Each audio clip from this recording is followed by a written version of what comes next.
In this video, we will be going over temporal and spatial summation.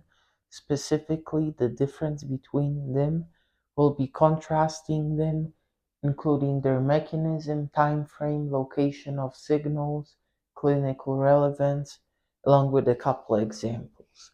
So starting off with temporal summation, the definition is that temporal summation refers to the process by which multiple action potentials from a single presynaptic neuron are summed over time.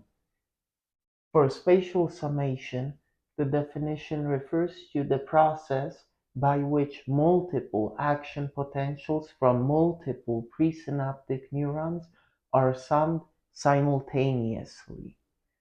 So in other words, temporal summation refers to a single presynaptic neuron. Spatial summation would include multiple presynaptic neurons. The other difference here is that for temporal, the summations are summed over time, whereas in spatial summation, they are summed simultaneously. So that's something to keep in mind.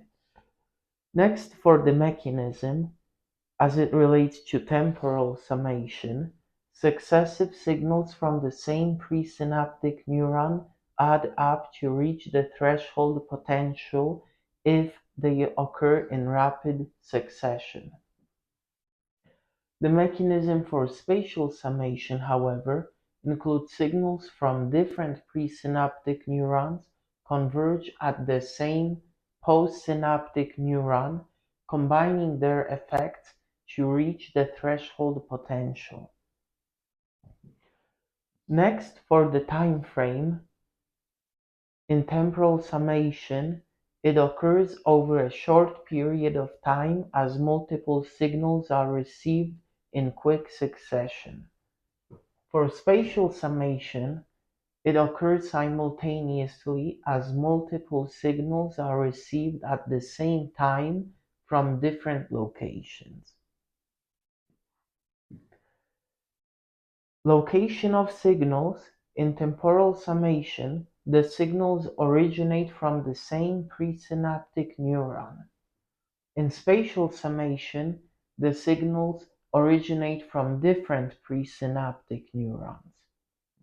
And an example of temporal summation would be a single sensory neuron firing rapidly to signal a strong stimulus, for example, a prolonged touch. In spatial summation, multiple sensory neurons firing simultaneously to signal a complex stimulus, such as touch and temperature. And the clinical relevance of temporal summation is it's important for understanding how neurons encode the intensity of a stimulus over time. In spatial summation, it's important for understanding how neurons integrate information from multiple sources to produce a coherent response.